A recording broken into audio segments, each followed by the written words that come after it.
Hello everyone, देखिए अब question number 6 बहुत ही इंपॉर्टेंट क्वेश्चन है। ये आपके 2018 के सीबीएसई के एग्ज़ाम में आया हुआ है, ठीक है। तो इसको ध्यान से समझना कि क्या है। देखो क्या है क्वेश्चन के अंदर, the figure shows a ray of light normally on the face A B of an equilateral glass prism having refractive index 3/2। इतनी बात को समझो। देखो इक्विलेटरल ग्लास प्रिज्म है, इक्विलेटरल ग्लास प्रिज्म है, तो यानी कि ये वाला जो एंगल है ये कितना होगा आपके पास 60 डिग्री। समझ रहे हो बात को, ये पता है इक्विलेटरल ट्रायंगल में सभी एंगल्स कितने होते हैं 60 डिग्री के, और ये एंगल ऑफ प्रिज्म होता है तो ये भी यहाँ पर कितना होगा 60 डिग्री। तो ए तो हो गया, हमें पता चल गया 60 डिग्री का है, ठीक है। और कह रहे हैं इसका जो रिफ्रैक्टिव इंडेक्स है, यानी कि इसको आप ले लो यहाँ पर μ1 मान लो इसको। यहाँ जो इस प्रिज्म का रिफ्रैक्टिव इंडेक्स है वो कितना गिवन है हमारे पास 3/2 गिवन है। क्लियर है।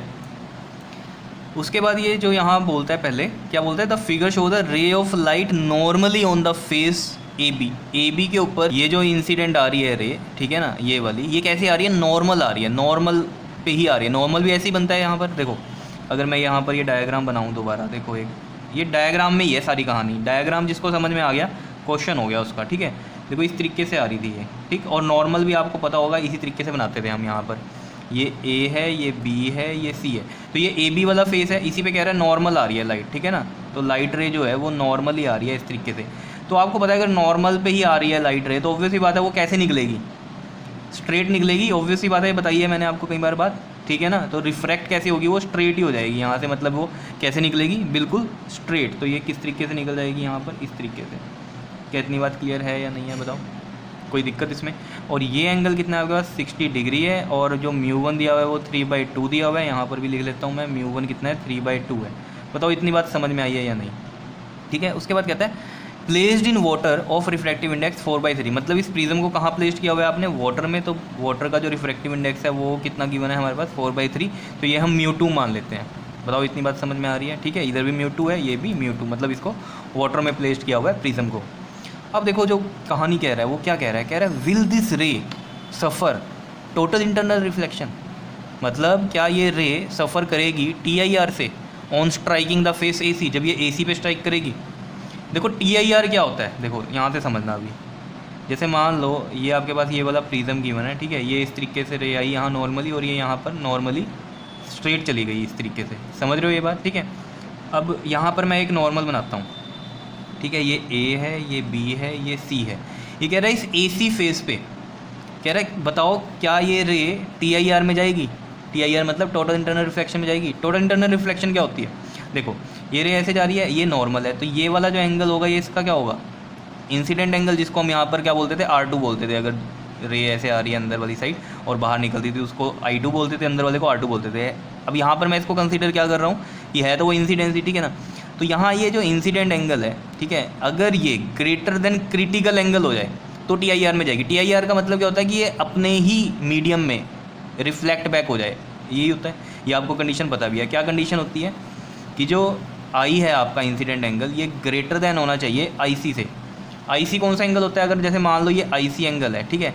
तो IC एंगल वो एंगल होता है जिस पर आपके पास ये जो रे है, ठीक है, ये देखो यहाँ पर एक्चुअली में ये कितना डिग्री पे है, 90 डिग्री पे है ये इसके साथ, ठीक है ना, ये वाली रे। तो यहाँ से जब ये रे रिफ्रैक्ट करेगी तो ये इसी लाइन पे, मतलब ये 90 डिग्री पे ऐसे रिफ्रैक्ट कर जाएगी इस तरीके से। बात मेरी समझ रहे हो क्या कह रहा हूँ मैं। ये आपको नॉर्मल कहानी पता भी है, जैसे मैंने आपको वहाँ पर बताया था कि जैसे ये ऑब्जेक्ट है, इस तरीके से रे यहाँ स्ट्रेट बाहर निकल रही है, ठीक है। यहाँ पर हुई इंसिडेंट, ठीक है, ये इधर निकल गई, ये एंगल आपका I है, और फिर यहाँ पर आई रे, और यहाँ पर मान लो ये क्या हो गया आपके पास, एक ऐसा एंगल आया जिस पे ये रे कैसे हो गई 90 डिग्री पे ऐसे रिफ्रैक्ट हो गई इधर, ठीक है। तो ये एंगल कौन सा होता था हमारा, क्रिटिकल एंगल, जिस पे ये 90 डिग्री पे ऐसे रिफ्रैक्ट हो जाती थी। और ग्रेटर देन अगर ये वाला एंगल, अब I जो है ग्रेटर देन IC हो गया, तो इस केस में क्या करेगी, अब ये रिफ्रैक्ट बैक हो जाएगी। तो ये होता था TIR। तो मतलब कंडीशन क्या है कि जो इंसिडेंट एंगल है वो क्रिटिकल एंगल से क्या होना चाहिए, ज़्यादा होना चाहिए। समझ रहे हो इतनी बात। और क्रिटिकल एंगल कौन सा होता है, जिस पर रिफ्रैक्टेड रे कितने डिग्री पे जाए, 90 डिग्री पे, मतलब उसके सरफेस पे ऐसे ऊपर से निकल जाए ये। क्या इतनी बात क्लियर है या नहीं है, बाहर नहीं निकलती लेकिन सरफेस पे रह जाती है इस तरीके से। क्लियर है कहानी, ठीक है। तो ये क्रिटिकल एंगल की कंडीशन आपको पता चल गई, इस तरीके से ये बाहर निकलेगी, ठीक है। अब यहाँ पर क्या है वो पूछ रहा है कि बताओ ये TIR में जाएगी या नहीं जाएगी। तो TIR में कैसे जाएगी, जब ये इंसिडेंट एंगल कितना होना चाहिए, क्रिटिकल एंगल से ज़्यादा होना चाहिए। तो सबसे पहले तो मुझे यहाँ का क्रिटिकल एंगल पता होना चाहिए। क्या इतनी बात क्लियर है, कि कितना है, और फिर इंसिडेंट पता होना चाहिए कि कितने डिग्री पे यहाँ इंसिडेंट हो रहा है, ठीक है। तो देखो ज़रा ध्यान से समझना, देखो ये है आपके पास यहाँ नॉर्मल, क्लियर। अगर ये नॉर्मल है, ध्यान से समझना इस बात को, ये क्या है, नॉर्मल है, ठीक। अब देखो ये अगर नॉर्मल है तो ऑब्वियस ही बात है ये वाला पूरा एंगल, ये वाला, ये कितना डिग्री है, 90 डिग्री है, ध्यान में रखना इस बात को, ठीक है। अब देखो ज़रा ये वाली लाइन और ये वाली लाइन में कितना डिग्री एंगल है, 60 डिग्री। इस लाइन पे ये नॉर्मल आ रहा है, ध्यान देना, इस लाइन पे ये नॉर्मल और इस लाइन पे ये नॉर्मल। तो आपको ये पता होगा रूल कि अगर दो लाइनों के बीच में जितना एंगल है उनके नॉर्मल्स के बीच में भी उतना ही एंगल होता है, समझ रहे हो। अब देखो इस लाइन का ये नॉर्मल, इस लाइन पे ये नॉर्मल, ये तो पता है आपको, ठीक है। तो इसमें 60 डिग्री है तो इन दोनों के नॉर्मल में भी कितना एंगल होगा, ये 60 डिग्री होगा, और यही हमारा क्या है, इंसिडेंट एंगल है यहाँ पर। समझ रहे हो इतनी बात, जिसको हम R2 बोलते थे यहाँ पर, ये कितना है, 60 डिग्री है, समझ रहे हो। तो ये कितना एंगल बचा, ये ऊपर वाला एंगल बताओ कितना बचा होगा। अगर ये पूरा यहाँ से यहाँ 90 है, ये 60 हो गया, तो ये कितना होगा, 30 डिग्री हो। इस एंगल की हमें ज़रूरत नहीं है ये 30 डिग्री वाले की, ठीक है, हमें ज़रूरत है 60 डिग्री वाले की सिर्फ, ठीक है ना। तो ये एंगल आपको पता होना चाहिए किस तरीके से हमने निकाला है। ये वाली लाइन के बीच में 60 डिग्री एंगल, इस लाइन का नॉर्मल ये जा रहा है, यही लाइन आगे तक बढ़ रही है, और इस लाइन का नॉर्मल ये, तो इन दोनों लाइनों के बीच में भी कितना एंगल होगा, 60 डिग्री। क्या इतनी बात क्लियर हो रही है या नहीं हो रही है, ठीक है। अब देखो कंडीशन क्या बनती है, इंसिडेंट तो हमें पता चल गया ये 60 पे हो रही है, तो TIR यहाँ कब होगा, जब ये वाला जो I है ग्रेटर होगा किससे, क्रिटिकल एंगल से। तो क्रिटिकल एंगल तो नहीं पता हमें, बात समझ रहे हो या नहीं। इंसिडेंट तो पता चल गया हमें 60 डिग्री है, लेकिन अब कंडीशन क्या होगी कि TIR में जाएगी या नहीं जाएगी। TIR में कब जाएगी, अगर ये वाला एंगल ग्रेटर है क्रिटिकल एंगल से। तो पहले तो क्रिटिकल एंगल पता होना चाहिए ना हमें, तभी तो हम कंपेयर करेंगे। अगर क्रिटिकल एंगल ऑब्वियस बात है इससे कम हुआ, या ये मतलब आप कह दो कि ये ज़्यादा है क्रिटिकल एंगल से, तब तो TIR में जाएगी। लेकिन अगर क्रिटिकल एंगल इससे बड़ा हुआ तो TIR में नहीं जाएगी। क्या इतनी बात क्लियर हो रही है या नहीं हो रही है। देखो इसको लिखते हैं यहाँ पर, समझ में आया क्वेश्चन, देखो कितना इंटरेस्टिंग क्वेश्चन है। यहाँ लिखता हूँ मैं ये बात, ठीक है। तो यहाँ पर देखो मैं एक कंडीशन लिख देता हूँ कि फॉर टोटल इंटरनल रिफ्लेक्शन,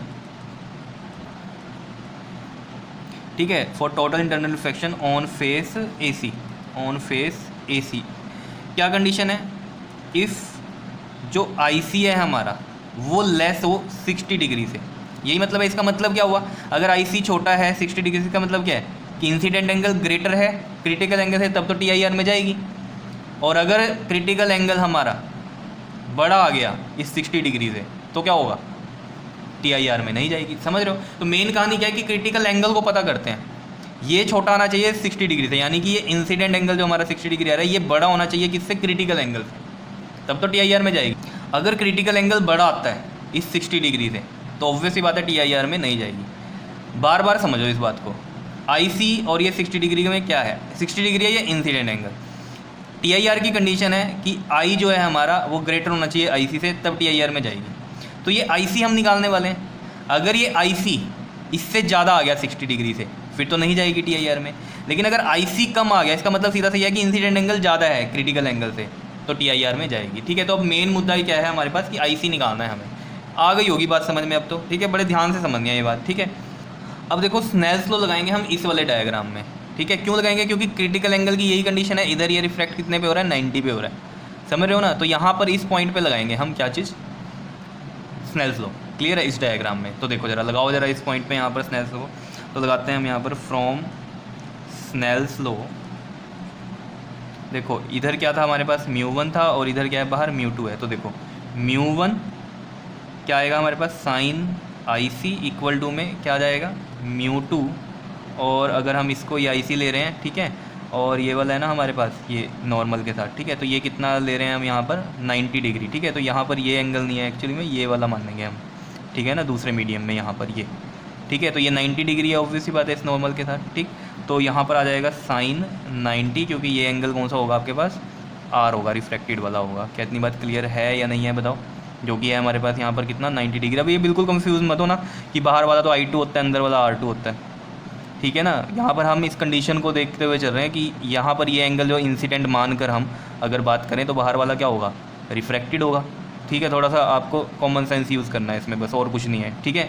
तो अगर ये हमारे पास IC है तो ये वाला क्या होगा, अब R होगा, और वो कितना है 90 डिग्री होगा, ऑब्वियसली बात है। तो यहाँ स्नेल्स लॉ लगा रहे हैं। एक्चुअली हम क्या निकालना चाह रहे हैं यहाँ पर, क्रिटिकल एंगल, और क्रिटिकल एंगल वाला अगर आपने टॉपिक देखा तो आपको समझ में आ रही होगी कहानी बहुत अच्छे से, ठीक है। साइन 90 आपको पता ही है 1 होता है, ठीक है। तो यहाँ से देखो साइन IC की वैल्यू आ जाएगी μ2/μ1, और साइन 90 क्या होता है आपके पास 1 होता है, तो ये तो यहाँ पर 1 ही आ जाना था, क्लियर है। μ2 की वैल्यू देखो, μ2 की वैल्यू कितनी है हमारे पास 4/3 है, तो रखते हैं हम 4/3, और μ1 की वैल्यू है हमारे पास 3/2। इसको सोल्व करेंगे, देखो 4/3 इंटू में 3/2 आ जाएगा 2/3, ये आ जाएगा 8 और ये आ जाएगा 9, ठीक है। 8/9 आ गया। क्या इतनी बात क्लियर है या नहीं है बताओ। अब इसको जब आप डिवाइड करोगे तो ये आपके पास आ जाएगा 0.8889। क्या इतनी बात क्लियर है, साइन IC। अब देखो ज़रा, इसको मैं डिवाइड करके ही दिखा देता हूँ आपको, 8 अंदर 9 इधर, ठीक है। नहीं जा रहा तो पॉइंट लगेगा, फिर 0 आ गया, ठीक है। 9 8 था 72, फिर 8 0, 9 8 था 72, फिर 8 0, 8 था 72, फिर 8 0, फिर 9 8 था 72, फिर 8 0। समझ रहे हो, ये सोन चलता रहने वाला है, ठीक है, समझ रहे हो। तो यहाँ भी क्या हो जाएगा, फिर अगेन 8 था 72, ऐसे ही आता रहेगा हमारे पास, ठीक है। अब इसको राउंड ऑफ कभी भी याद रखना, जैसे IC की वैल्यू जब हम निकाल लेंगे तो यहाँ आ जाएगा साइन इनवर्स, और इनको डिवाइड करके जो भी वैल्यू होगी वो आ जाएगी यहाँ पर। समझ रहे हो ना इनवर्स क्यों आया, साइन अगर नीचे आता वो ऊपर जाके -1 लग गया, साइन इनवर्स इसी तरीके से लिखते हैं, ये याद रखना, ठीक है। और ये 8/9 है, इसको जो डिवाइड करके आ रहा है हमारे पास ये आ रहा है, तो ऐसे तो ये चलता रहेगा, लेकिन हमें 4 नंबर तक राउंड ऑफ करना होता है, ये याद रखना है यहाँ पर। जहाँ भी ये साइन में इनवर्स में निकालनी पड़ेगी हमें वैल्यू, तो ये चीज़ ध्यान रखना, ठीक है। तो अगर ये वाला 8 हम हटाएंगे तो पिछली एक वैल्यू क्या करेंगे, इंक्रीज़ कर देंगे। ऑब्वियस बात है 5 से बड़ी है तो ये इंक्रीज़ कर देंगे हम, ठीक है ना। ये वाला 8 जो है ये वाला 5 से बड़ा है, तो ऑब्वियस बात है पिछली वाली वैल्यू क्या हो जाएगी, एक इंक्रीज़ होगी, समझ रहे हो। तो ये हमने इंक्रीज़ करके 9 लिख दिया, ठीक है। तो यहाँ पर आ जाएगा 0.8889 इस तरीके से। अब मैं आपको वैल्यू बताता हूँ साइन इनवर्स की वैल्यू कैसे निकालते हैं, ठीक है। तो ये मिलेगा आपको ट्रिग्नोमेट्रिक टेबल्स में, ठीक है, और पेपर में मिल जाएंगे ट्रिग्नोमेट्रिक टेबल, क्लियर है। तो कन्फ्यूज़ ना हो जाना कि पता नहीं पेपर में कैसे करेंगे, तो पेपर में तो मिलेगा नहीं, मिल जाएगा पेपर में, ठीक है। तो इसको देखते हैं ज़रा हम। तो मैं यहाँ ट्रिग्नोमेट्रिक टेबल लगाता हूँ ज़रा, देखिए ये ट्रिग्नोमेट्रिक टेबल आपको जो है बुक्स के पीछे भी मिल जाएंगे, क्लियर। तो देखो इसका जो आंसर आएगा साइन इनवर्स में, और ये जो वैल्यू है इसका जो आंसर आएगा वो आएगा आपके पास 62 डिग्री 44 मिनट, ठीक है। कहाँ से आया ये आपके पास, फ्रॉम साइन टेबल, क्लियर। अब देखो जरा कैसे आया ये देखते हैं, 62 डिग्री 44 मिनट। मिनट भी आपको पता है ना, एंगल्स को हम मेजर करते हैं, 40 जो ये 44 मिनट लिखा है, मिनट में भी होता है आपके पास, सेकंड में भी होते हैं, ठीक है। +1 में पता होगा आपको। देखो आया कैसे है, देखो 0.8889, ठीक है। इसको ज़रा यहाँ फाइंड आउट करो, देखो कहाँ पर होगा, देखो देखो अगर आप वैल्यू देखोगे ये 87 वाली चल रही है, 88 वाली चल गई, ठीक है। और ये देखो ज़रा यहाँ 88886 आ रहा है, और अगले वैल्यू चल रही है 8894, ठीक है ना। तो मतलब 88 वाली ये वाली सीरीज़ है आपके पास, ये वाली ये लाइन, ठीक है ना। तो ये कौन सी सीरीज़ है, अगर आप देखें तो ये 62, अगर यहाँ देख रहे होंगे आप, यहाँ डिग्री लिखा हुआ है, ठीक है। तो ये नंबर हमने देख लिया, 88 वाली सीरीज़ वाला कौन सा है आपके पास, 62, तो 62 डिग्री लिख दिया पहले ही। अब देखो ज़रा हमारे पास जो नंबर है वो है 0.8889। अब ढूंढना शुरू करो यहाँ पर 8889, देखो 8889, 8889 तो नहीं है, 86 है अगला, क्योंकि नंबर 94 चला गया, ठीक है। तो आपने देखना होता है जो पास में वैल्यू, तो 89 है, ठीक है ना, लास्ट में 89 के पास 86 है या 94 है, बताओ। अगर 94 को देखें तो 5 का डिफरेंस आ गया, ठीक है ना, और इसको देखें तो 3 का डिफरेंस है, 89 में 86 में, और 89 और 94 में अगर डिफरेंस देखें तो किसका ज़्यादा पास लग रहा है, 86 का। तो ये वाला नंबर लो आप, 86 वाला, ठीक है। और इसको ऊपर देखो ज़रा कितना मिनट में है, ये 42 मिनट में दिख रहा है ये, क्लियर, 42 मिनट। तो 42 मिनट तो ये हो गए, ठीक है, यहाँ लिखता हूँ मैं, देखो 42 मिनट तो ये हो गई, ठीक है। लेकिन अभी पूरा आंसर तो नहीं हुआ, ठीक है ना। अब देखो 62 डिग्री तो आ गया और 42 मिनट ही आ गए, लेकिन अभी जो डिफरेंस है वो कितना है, देखो यहाँ पर है 0.8886 और हमारा है 0.8889 है, समझ रहे हो। तो 3 का डिफरेंस है, तो ये डिफरेंस यहाँ पर दिखेगा जहाँ ये लिख रखा है ना, मेन डिफरेंस आपके पास, ठीक है। यहाँ पर देखो ज़रा, ये 86 वाली लाइन है ना, ये यहाँ पर देखो ज़रा 3 का डिफरेंस है, तो 3 नंबर ये रहा, ठीक है, दिख रहा है। 3 का ये डिफरेंस है, और ये देख लो कौन सा ऊपर 2 है, तो 2 मिनट है, तो 2 मिनट इसमें ऐड कर दो, समझ रहे हो। जो डिफरेंस है वो यहाँ पर देख लिया करो, 1 का डिफरेंस है, 3 का कितने का डिफरेंस है, ठीक है। तो यहाँ पर कितने का डिफरेंस आ रहा है हमारा नंबर में, 89 है, और यहाँ 86 है, तो 3 का डिफरेंस है, तो 3 का डिफरेंस ये नंबर ले लिया, और ये देख लिया कौन से उसमें है, ये 2 में, तो 2 मिनट इसमें ऐड हो जाएंगे, तो कितने हो गए हैं, 44 मिनट हो गए। क्या इतनी बात क्लियर है या नहीं है, बताओ। तो 62 डिग्री 44 मिनट इस तरीके से आएगा, तो पता चल भी गया होगा कैसे देखते हैं हम ये ट्रिग्नोमेट्रिक टेबल में, ठीक है। अगर इनवर्स में वैल्यूज़ हो तो किस तरीके से देखनी है, बस ये याद रखना, जब इसको डिवाइड करोगे तो 4 वैल्यूज़ तक लेना ही लेना है। यहाँ पर आप देख रहे होंगे 4 वैल्यूज़ तक ही लिखा हुआ है, ठीक है। तो पहले सबसे पहले काम क्या करना है आपको, सीरीज़ ढूंढनी है, ठीक है, कि जो नंबर दिया हुआ वो कहाँ है, ठीक है। फिर जैसे यहाँ पर हमें मिल गया था ये 88886 मिल गया था, 88 वाली लाइन ढूंढ ली पहले तो हमने ये, ठीक है। फिर इसमें ढूंढा अपना नंबर, तो वो आसपास किसके लगा, 8886 के, ठीक है। और 88 की लाइन की वजह से ये 62 डिग्री तो आ ही चुका था, और 86 की वजह से जो पास में था हमारे 89 के, उसकी वजह से ये हमने 42 मिनट ले लिया। फिर डिफरेंस देखा 3 का है, वो इधर देख लिया डिफरेंस में, 3 का ये डिफरेंस है, और ऊपर देखा ये 2 मिनट के लिए उसमें ऐड करेंगे तो 44 मिनट हो गया। तो 62 डिग्री 44 मिनट आ गया। ये तो पता चल गया होगा आपको कि कैसे करना है अब ये, ठीक है। ठीक है जी, आ गया होगा समझ में। अब देखो मेन कहानी पे चलते हैं। देखो IC यहाँ कितना आ गया, 62 डिग्री 44 मिनट, मतलब 62 डिग्री आ रहा है, और हमारा इंसिडेंस कितना है 60 डिग्री, तो ये तो कम रह गया क्रिटिकल एंगल से। कंडीशन क्या होती है TIR की, ये इंसिडेंस एंगल ग्रेटर होना चाहिए किससे, क्रिटिकल एंगल से, तब ये होगी अपने मीडियम में रिफ्लेक्ट बैक।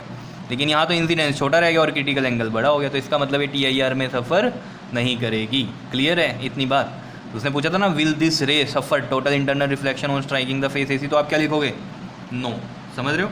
तो देखो यहाँ पर हम आंसर लिखते हैं अपना, सो IC is greater than 60 degree, और ये क्या होना चाहिए था, 60 डिग्री से लेस होना चाहिए थी। ये कंडीशन थी हमारी TIR की, ठीक है ना। 60 डिग्री बड़ा होना चाहिए था IC से, लेकिन उल्टा हो गया, IC बड़ा हो गया 60 डिग्री से, ठीक है। तो ये तो कंडीशन बनती ही नहीं TIR की, क्रिटिकल एंगल छोटा होना चाहिए इंसिडेंस से। मतलब जो आपको पता है कि इंसिडेंस एंगल क्या होना चाहिए, ग्रेटर होना चाहिए क्रिटिकल एंगल से, तब वो TIR में जाएगी। तो इंसिडेंस एंगल तो छोटा हो गया क्रिटिकल एंगल से, ठीक है। तो हम यहाँ क्या लिखेंगे अब, सो TIR नॉट टेक प्लेस। क्या इतनी बात क्लियर है या नहीं है, बताओ। आया क्वेश्चन समझ में, बहुत अच्छा क्वेश्चन है, ठीक है। ये पेपर में आया हुआ है आपके 2018 के CBSE वालों के पेपर में आया हुआ है ये, ठीक है। तो ये क्वेश्चन बहुत अच्छे से कर लेना। क्लियर है इतनी बात, ठीक है। ओके जी, थैंक यू।